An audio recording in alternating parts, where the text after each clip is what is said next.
Rice has added a game with Texas Southern on September 25, 2021, the Owls announced Tuesday. It will be the first meeting between the two Houston-based schools. Rice has faced one SWAC school previously, a 65-44 win over Prairie View AM in 2016, and will open this against Prairie View as well. The Texas Southern game completes Rice's 2021 non-conference schedule. The Owls will open 2021 at Oklahoma State, host Houston on September 11 and then visit Texas on September 18. Georgia quarterback Jake Fromm has suffered a broken left non-throwing hand in a freak accident, according to a report from NewGassports.com.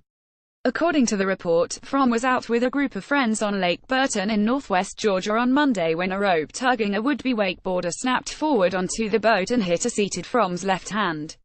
The report states Fromm will be in a splint for a couple weeks and will throw in the Bulldogs' 7-on-7 program on Thursday. Fromm posted a photo of himself wake surfing last month. Monday's incident is also not the first time this summer Fromm suffered a freak water-related injury. An avid fisherman, Fromm posted a Snapchat story in May of himself seeking medical attention after getting a fishing lure lodged inside his leg. A rising sophomore, Fromm ascended to Georgia's starting role in 2017 after an injury the Dogs' starting sophomore quarterback in Jacob Eason. After Eason injured his knee in the opener against Appalachian State, Fromm took the job and never gave it back, hitting 181 of 291 passes, 62.2% for 2,615 yards, 9.0 per attempt with 24 two-counts against 7 interceptions in leading the Bulldogs to their first SEC championship since 2005 and on the brink of their first national title since 1980. He now has to fend off a true freshman challenger of his own in five-star signee Justin Fields. It appears Fromm can help his chances by staying on dry land. If you asked me to place a bet today, I would put my money that Paul Finebaum remains with ESPN. ESPN is, after all, owner of the SEC network, and Finebaum once wrote a book titled My Conference Can Be Your Conference, Why the SEC Still Rules. But the fact that it's even a question is noteworthy in itself.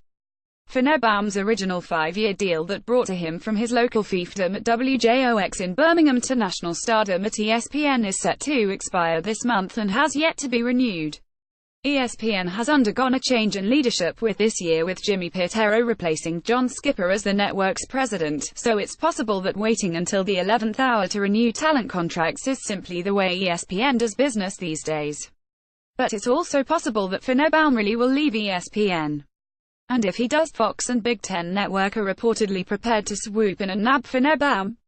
According to the Sporting News, Fox and BTN. Fox owns 51% of BTN are among the suitors hoping to hire Finebaum. Sinclair Broadcast Group, Cumulus Media and SiriusXM are also Finebaum's other suitors, according to the report. It is not known what role Finebaum would play at Fox BTN, but the guess here is it'd be similar to what he does now at ESPN, eat weekday programming hours through his simulcast radio show while appearing on a variety of studio shows throughout the week. In case you didn't already know, it's Independence Day here in America. I would love to meet the person who had to be informed by a college football blog that today is indeed the 4th of July. To mark the occasion, Penn State's groundskeepers have dressed up Beaver Stadium in a patriotic cut. The life of a college football groundskeeper must be a boring one or a great one. You're employed to make the gridiron look as good as possible for 6 or 7 Saturdays in the fall. The other months are prime for doing bits, apparently. As he hadn't played the sport for a couple of years, some heads were turned when Michigan quarterback Shea Patterson was drafted in the 39th round of the June Major League Baseball draft by the Texas Rangers. Nearly a month later, there's been yet another development that will likely turn some additional heads. According to a tweet from the Dallas Morning News Evan Grant, Patterson has signed a 2019 contract with the club that would allow him to play baseball after he completes his football eligibility at Michigan. For 247sports.com, the contract will not go into effect until Patterson's collegiate eligibility expires. Patterson has 2 years of collegiate eligibility that he could use for the 2018 and 2019s, while also having a red shirt at his disposal if it's needed. NCAA rules allow athletes to sign a contract in one professional sport while still maintaining collegiate eligibility in another. Martin Perez will pitch Thursday for Round Rock.